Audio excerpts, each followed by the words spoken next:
Hello, I'm Lee, and this is my little podcast to you about my creative life. It's Mooching Monday again, and I was going to, there is a trail of things around my home that I have started, and I was going to finish a few of those today, but I'm not having a particularly successful day. I probably am, but it just doesn't feel like it. I was going to show you a pair of socks that I've just finished. I am going to show you a pair of socks that I've just finished. So quite a long while ago, I made this sock, which was the prototype for my Sungold pattern. And I was really pleased with this sock. I made it using a yarn by a company called Onion. And it's made with wool and nettles, which I thought was really interesting. I was really keen to take this yarn for a wear test, and I still am really keen to do that. But I was working on my socks from the allotment collection and was just made this sock as the prototype for a pattern that I called Sungold, because of this lovely heel, which I'll talk about in a minute. And then I made the sample pair for photography and never got round to making the other pair. So as I've been trying to finish off some pairs of socks, I had got these out and gotten excited about finishing them again. This pattern, I used a really interesting heel construction, which I'm very excited about as well. You might be able to see that there are 3 wedges there, and that I've managed to maintain the stripe pattern down the front of the sock. This is a heel construction that I came across via Kat Bordy, I think that's her name, and she called it the sweet tomato heel. And it's so fun to do. It's very fun to do, and there is a really simple tutorial that you can follow online. So for my pattern I use this particular heel, and it's partly because for a short row heel it has a lot of room in the instep, and if you have a wider heel then this is probably a good construction to use. I just thought it fitted really nicely. It was fun to try out, and as I say, it's quite a roomy heel. So if you need some extra space in the heel, then I can highly recommend this one. Did I mention it's fun to do? So anyway, I pulled out the second sock and I got on and I finished the second sock. Ta-da! And I was all very excited about finishing the second sock, and I had even washed them and hung them up to dry, and I was coming to show them to you, and I realised something wasn't quite right. When I hold up the socks together, they just don't match up. And I know they match up in the leg there, and I know that they match up in the foot there, but somehow or other there's a lot of extra fabric in the second heel. Can you see that there? And I don't know how I've managed to do it, but I have put extra rows in this heel. At this point, given how often I've been going wrong with my knitting recently, and that's probably just a fatigue and lack of attention span thing, it's not surprising that I've done it. But it's just a bummer. In each wedge I have put a few extra rows, and so I've made this, instead of making this nice neat heel, I've made this really big Mahusive heel.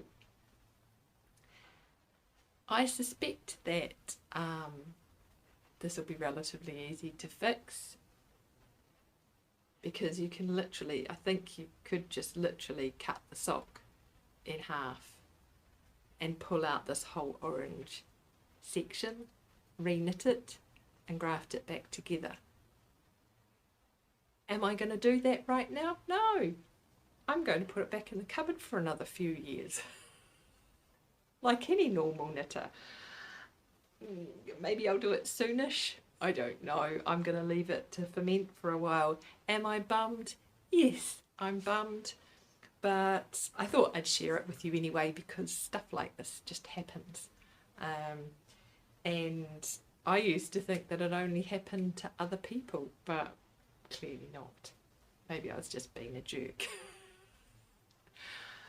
Yeah, this is what happens when you leave your socks to ferment for a few years. You end up with weirdness like this. Oh, maybe I do just want to go ahead and fix it, because I am really excited about wearing these socks. So who knows? Maybe you'll see this again soon. Maybe you'll see them again in a few years' time. I've been doing something else as well, which resulted in another thing that wasn't quite so successful. My freezer door wouldn't close, and you're wondering where this is going and how this is part of my creative life, but bear with. So my freezer door was so frosted up that it wouldn't close, and the only thing I actually had in the freezer, I'd been thinking about switching it off actually, the things that I actually had in the freezer were ice cream, which is very, very important, a bag of frozen peas, and a whole lot of avocado skins and pips that my friends have been saving for me, and I've just been putting in the freezer. So it came to the point where I'd finished off the peas and the ice cream, and I really badly needed to defrost the freezer. So I switched it off and I did that, and I got the avocado pips out, and yeah, they were just sitting on the side, and I thought I really should just do something about those. I hadn't planned on doing, you know, there's lots of other jobs going at the moment. I didn't really want to start something new, but there they were on the side, rapidly defrosting. And so yesterday I put them all in the biggest pot that I have and covered them with water and put them on the stove and just let them simmer away for a few hours.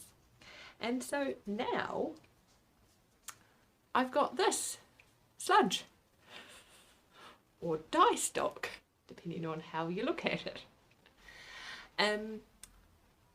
So yeah, I need to think about getting a mordant.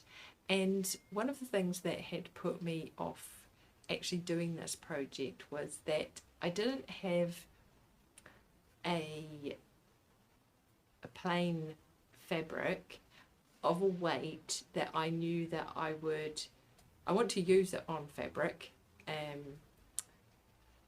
of a weight. I didn't have a plain fabric that was of a weight that I knew I would frequently use in sewing, a light coloured fabric. And so I had been snooping around the charity shops looking for an 100% cotton shirt or a sheet or something like that. And frustratingly, all of the things that I was coming across had polyester in it. And so I happened to be talking to a friend yesterday about ice cream and needing a freezer full of it, and what I was going to fill up my freezer if I switched it back on. She just suggested that I fill the whole thing with ice cream. Anyway, we got on to my avocado pits and skins, partly because she was one of the people that helped me save them up. And she mentioned that she was about to throw away an 100% cotton sheet with a big tear down the middle. And she said, oh, do you want it with a big tear down the middle? And of course, I just want to be able to cut it up into samples of fabric that I can dye. So I said yes. So yeah, that was what motivated my dye stock adventure. And so now I need to get some sort of mordant. I'm going to pick up the sheet sometime this week, and then I'll see what happens with this. So I suppose that's not hugely unsuccessful. It just, there's a few other jobs that I've still not finished. I've got stuff to do, and so I think I might have a brownie, just chill and then crack on with things.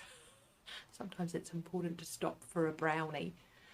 Anyway, that's where my creative life has been going this week. It's been really nice to sit down and have a chat with you.